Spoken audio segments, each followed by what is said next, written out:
Kakang Semar wonten dawuh mangerti lamun dina iki jroning negara Ngastina Yayi Prabu Kalimataya bakal lengser kelabon lah digantosi sinten ora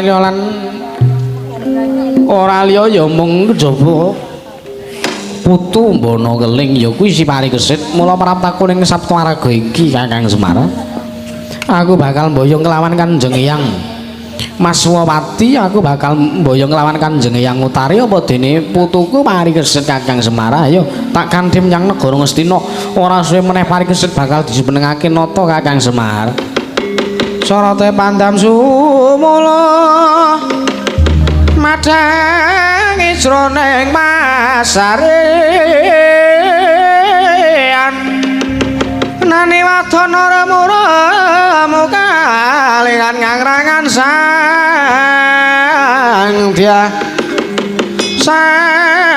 dia manahan gong sumungkam kuleng sang kakung mangrepa baboe maneman Lah nek ngaten anggih kula dherekaken mawon Gus sampun dangu-dangu mendak mengke kawontenanipun mboten merayogi Gus.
swamya ngambrang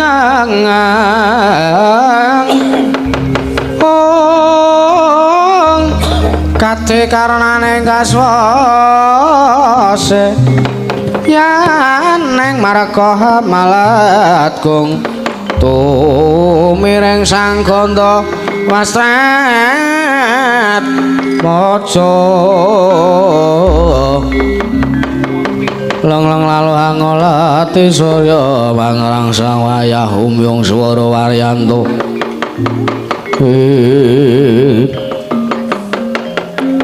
Wirat Moko apa Wisantara nggone awake dhewe goleki adeging kraton negara Ngastina ndak rasa iki wis cedhak iya pancen bener mbok menawa iki wis cedhak papane sing dituju ya kuwi negara Ngastina ya ayo manunggal nyekseni jumenengan lan aku bakal golek lawan pepundhenmu sapa Wisantara ora liya kejaba ya kuwi Kanjeng Eyang Arjuna ya Eyang Janaka dawuhe Kanjeng Ibu Kencana Resmi aku kinen ngupadi pepundhenku ya simbahku dhewe ya kuwi Simbah Janaka Wiratmaka latlangan enggal angyan aglar wandan moncar tinon lir kekonang suram sorotetan padang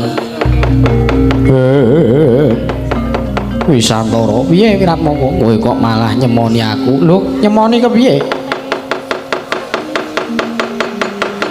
mergo dawuhe Kanjeng Ibu ya ibuku aku ya kinen ngupati Kanjeng Eyang Arjuna lho kosek ora jane iki anake sapa aku anake Bapa Irawan kowe aku anake Bapa Wisanggeni wala dalah yen ngono aku karo kowe kuwi sedulur Wisantara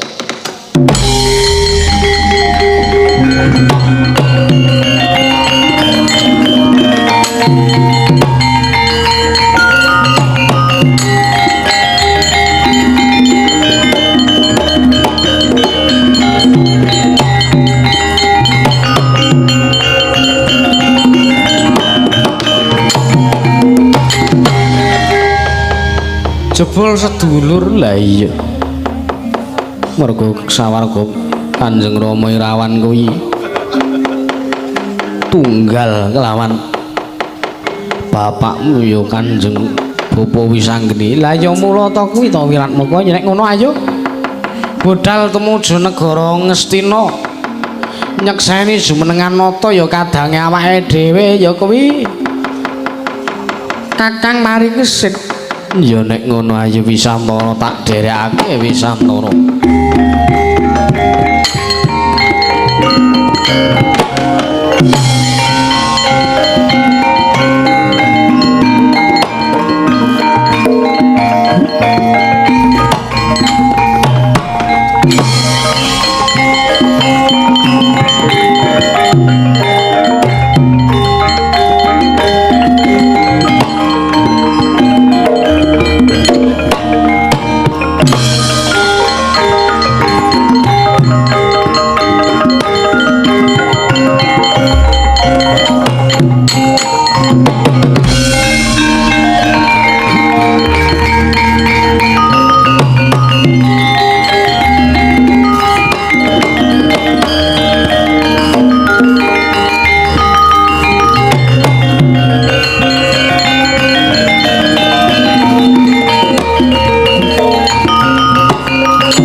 bagus semuanya kangga manungsan kasropan tinggaing mungsuh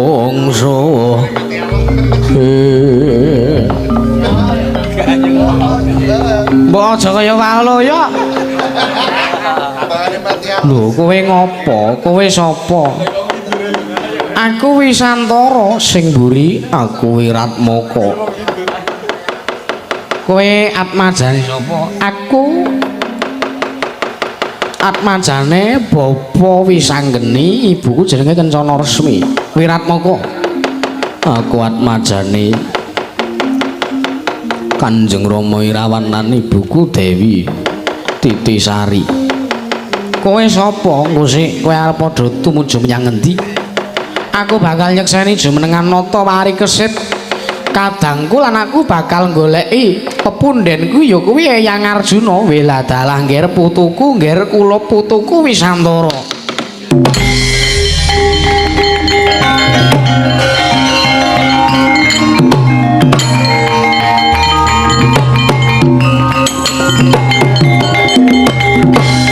Lho kok kowe ngrangkul aku, kowe iki sapa? Ngerti ya yen to kowe golek kelawan pepundhenmu ya Eyangmu Arjuna iki.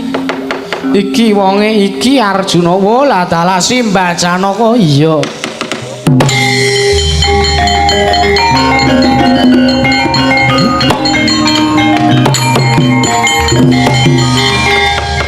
Kena ngapa Simbah Arjuna prapta ning kene? Ngerti ya ngger Wisantara kula. Lan Wiratmaka jebul kowe putuku sing prapta ning negara Ngastina. Iya, Mbah. Ngerti ya.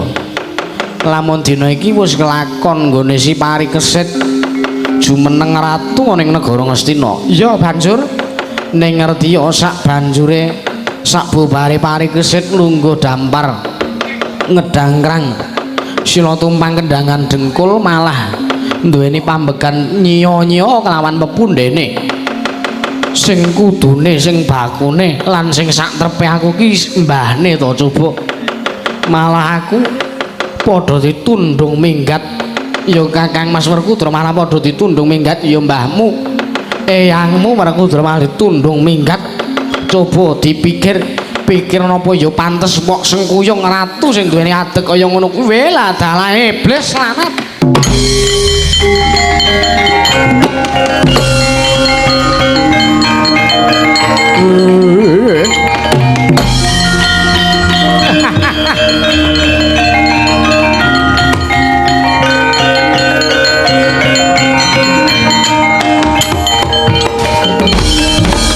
Naraina semobang yang ngaruna kadinetrane ngokarapu satane kokila rengkane kono sagetar kene tungane ngler wuwu sing wene panjo. Wala dalah bocah bodho kowe. Gelem-geleme diapusi ya titenono. Ora mung tekan semono kridane Kertiwindu bakal wis tak obrak-abrik meneh kanan negara Ngastina kewarat.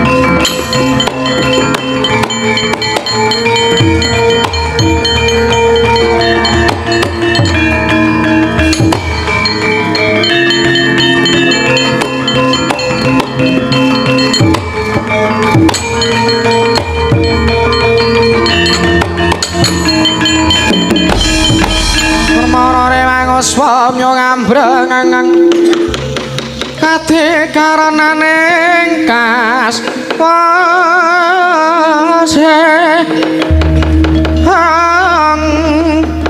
janeng marga kamalatku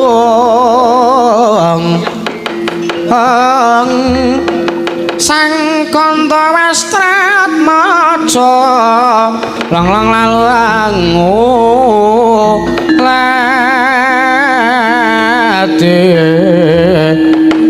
Surya mangrang sang raya humyung swara waryanto.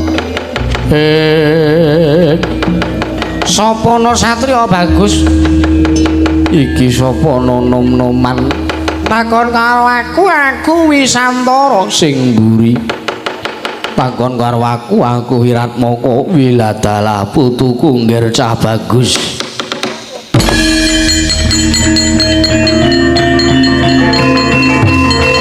Lho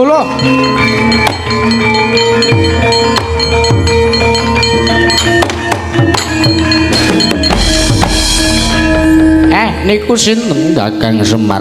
Wonten dawuh Wisantara sing arep iki atmajane Wisanggeni.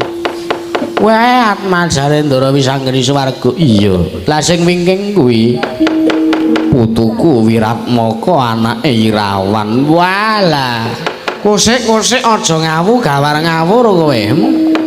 Kowe kok ngaku nek jenengmu sapa? Aku Janaka ya Eyang Mungkir. Wah, edan aja ngawu gawar ngawur. Aku lagi wae ketemu karo Eyang Janaka nang kono. Nggo sikik. Mengkiriyen. Lah kok sampean ngendikake nek jenengan kepanggih kali Ndara Janaka niku dheweke kandhake yen to mari kesit anggone dadi ratu sak geleme dhewe. Mengkiriyen niku kek Janaka Wanda juang coba. Soale niku provokator ora kowe aja ngawu gawar ngawur. Kowe sapa? Mengkiriyen to. Nek Raden Janaka asli niku ditutke Panakawan 4. 1 Tingki Wingki, Dipsi Lala Rupo. Apa kuwi ditutke Panakawan 4. 1 Semar, 2 Garing, 3 Petruk, 4 Bagong. Lah Janaka sing sampean pethuki niku ditutke Panakawan mboten? Ora, nek ngaten dipestheke mawon niku senes Janaka asli. Niki Janaka sejati, Gus. Waduh Kanjeng ya. Aduh Kanjeng yang.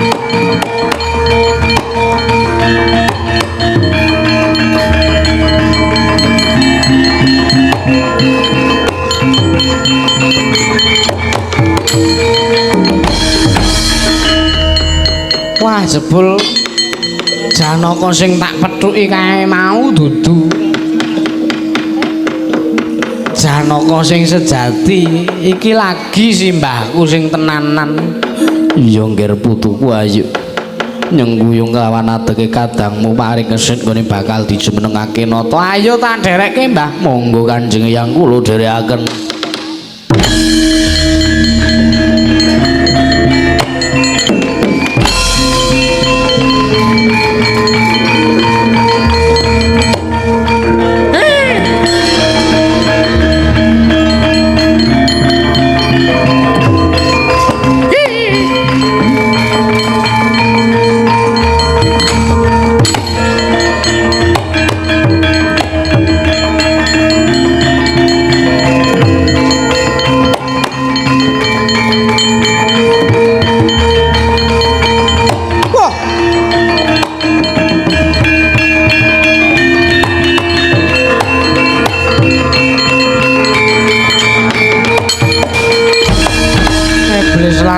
Maring jajalan lah kok teko dadi kaya ngono. Bocah goblok meneh sing tak pethuki. Teko gampang diapusi iki lho. Wah edan.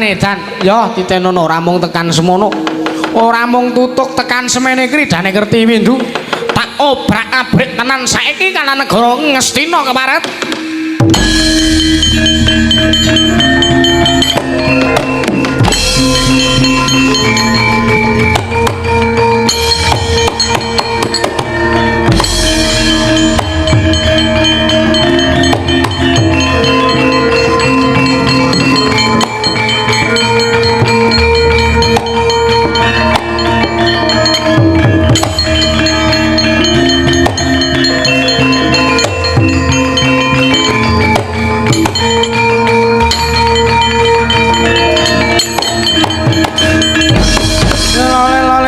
Saya katriya trias mara marang resang kadirate ratu-ratune wong cakra gambang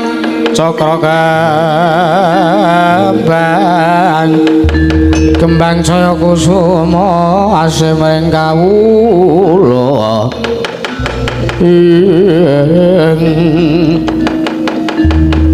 Pancakusuma ana dawuhmu apa ki sanak kowe sapa takon karo aku kerti windu ya atmajane sawarga bapa Sengkuni ing Plasa Jenar kerti windu ya Pancakusuma bi kerti windu kowe rumangsaku kok kowe iki bodho to bodho kepiye lire kepiye kowe rak ya ngerti dhewe kowe ya krungu kabare yen to negara Ngastina bakal nganakake jumenengan ratu anyar ya kuwi kadangmu si Parikesit.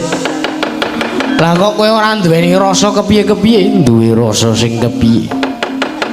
Jalaran aku wis diparingi tinggalan wujud negara Ngamarta ya aku kudu nampa. Kok sik aja waton bisa nampa kowe Pancakusuma coba to nalaran sing pantes luminter keprabone bapakmu ya Prabu Kalimataya kuwi mung kowe merga kowe iki anake ora kok wong liyandrayan coba to pikiran kowe ora duweni rasa kepiye-kepiye karo Parikesit lah kok kowe malah ming meneng wae kowe ming trima wae gawe Parikesit nyanyi-nyanyi wong tuamu kahanane lho Pancakusuma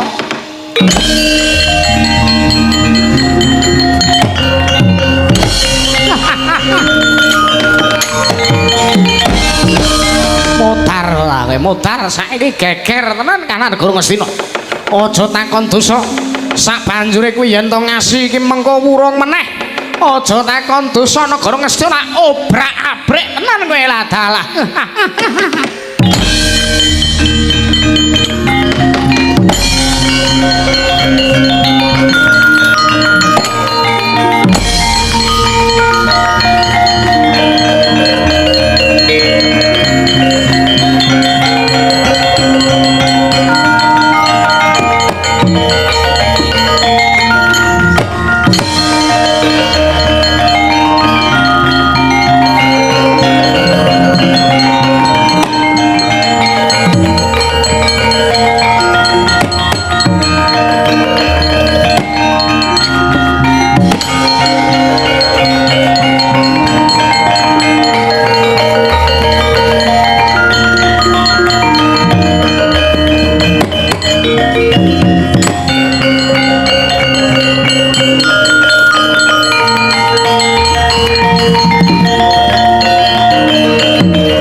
Gancing langit kelap-kelap katon bergencang alis risang mawe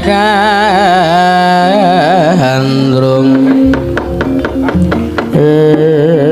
ayo kita aku adalah pahlawan negara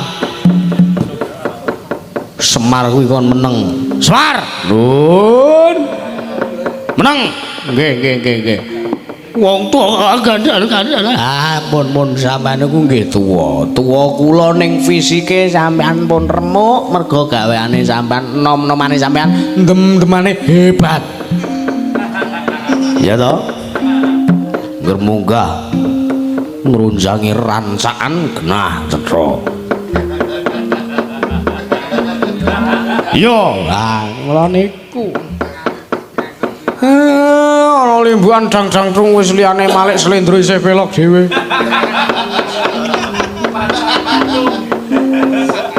Joben kandhane sok muring-muring ora. Kanjeng Eyang piye Putu Prabu?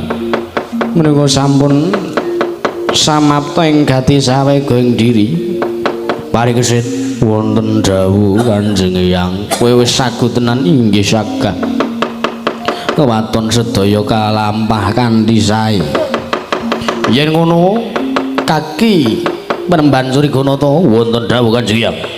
Marata diake dandanana cara kanalindran cara keprabon cara ratu.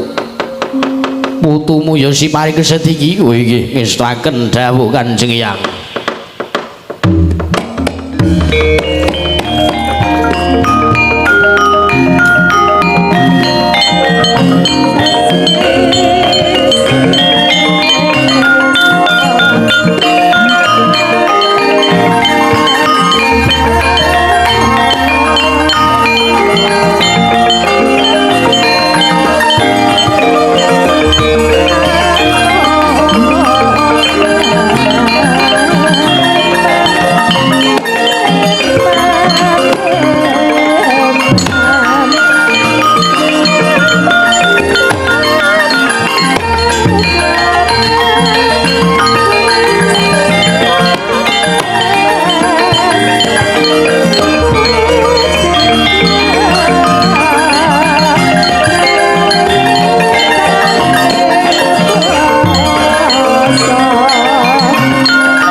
Sinamani sak njawining negaring Astina nalika semanten sami walok lan suka warisuka jumenenganipun Sang Parikesit iya Sang Paripurna nalika semanten lenggah dampar Kencana keparang wis lenggah siniwaka madaning dampar Kencana kedadak pelajare Panakawan.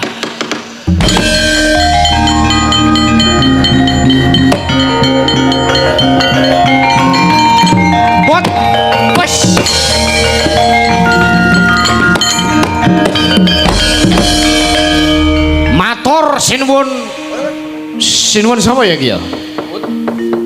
Oh, Petruk gendreng. Aku Parikesit. Sinuwun Parikesit. Alhamdulillah bagus nganggo mekutha. Kaya ndelalah mekuthane pas iki lho ukurane lho. Mulane ora ngelobok nutupi alis malah kaya tuklun. Tuklun kepiye? Petruk ning ngopo mlayu-mlayu enten nom-noman ngamuk Gus. Sawa? Mboten liya kejawi. Ning nuwun sewu nek kula matur napa mboten duka ora? Piye? Mboten kejawi Adipati ing Ngamarta inggih menika pun Adipati Pancakusuma Gus. Lah paraku Dara Janaka metu njaba.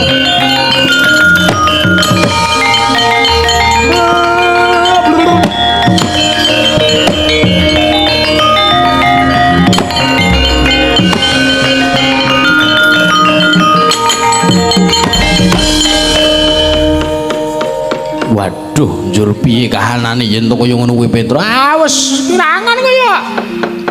Sing penting lan iki nek mboten dinanggi rampung iki perkarane kuwi ora entek-entek lho sinuwun.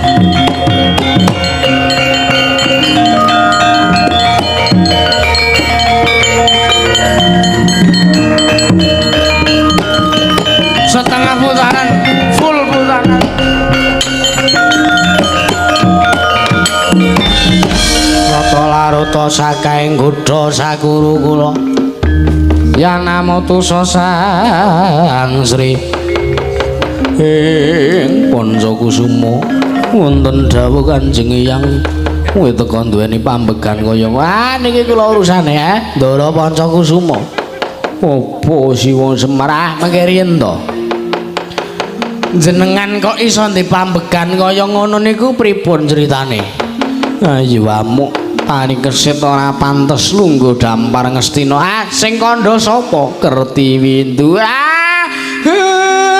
penyakit nika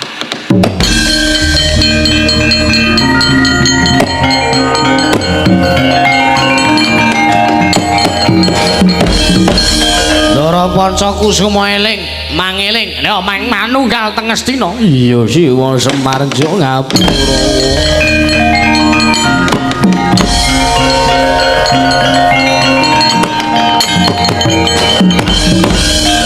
pun si Kerti 8 tahun dipateni mawon apa windu rak sewindu ning 8 tahun ukaramu ya neka-neka minggir ndak kepanah matamu wes pun kayak mriku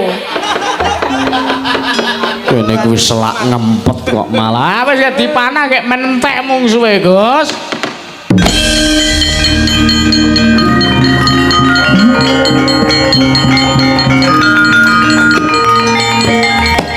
alah kesuwen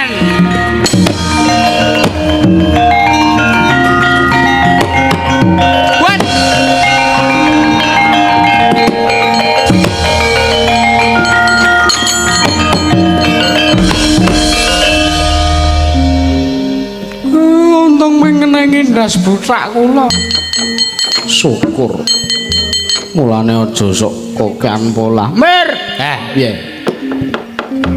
tak takon Mir piye nek wong butak kinclong ya Mir ya amit sewu ya nek metu wengi Mir piye nek ora topenan utawa ora pecisan nek masuk angin ya sing dikroki ndase to Mir piye wong botak kinclong nek masakan sirahe dikeraki ngono to heeh abang ora abang aku wis tau jajal mbok jajal yoga iki sesuk tak kon nek sing botak kinclong tak arep tak jaili blangkone arep tak blonyai remason wah semere koclok ora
Allah manungsa ora tatanane nyusula geranganmu wah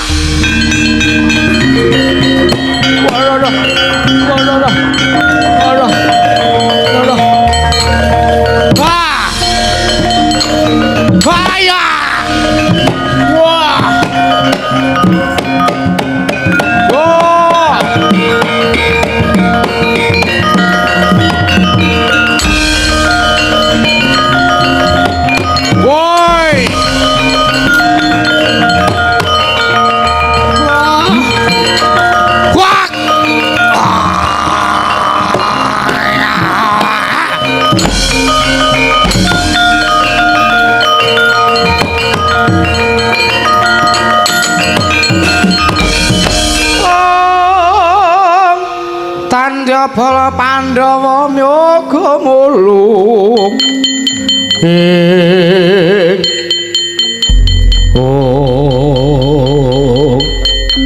saya kek sing ora trima ora seblake barat putih bane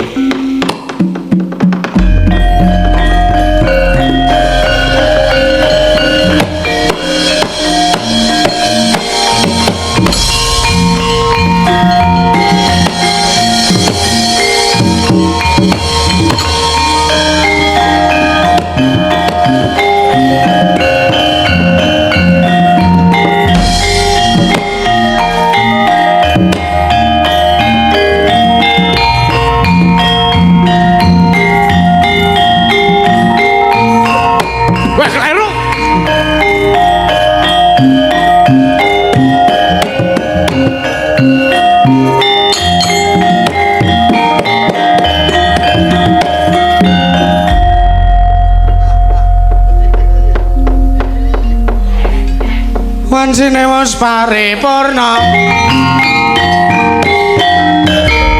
kabeh-kabeh padha slamet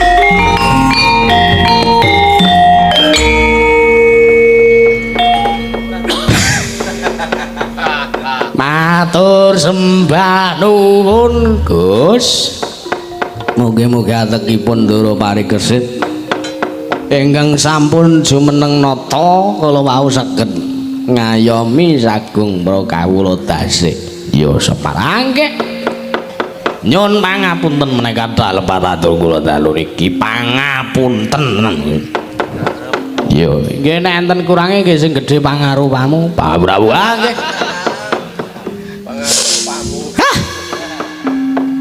Gek ora mirjane ngempot iya matur sembah nuwun Suradira Jayaning Kangrat Subrasna lah tekaping Darmastuti sastra mulya mayaning bawana babar kamulyaning jati rahayu kang samya tinemu rahayu kang sami nangge matur sembah nuwun Gus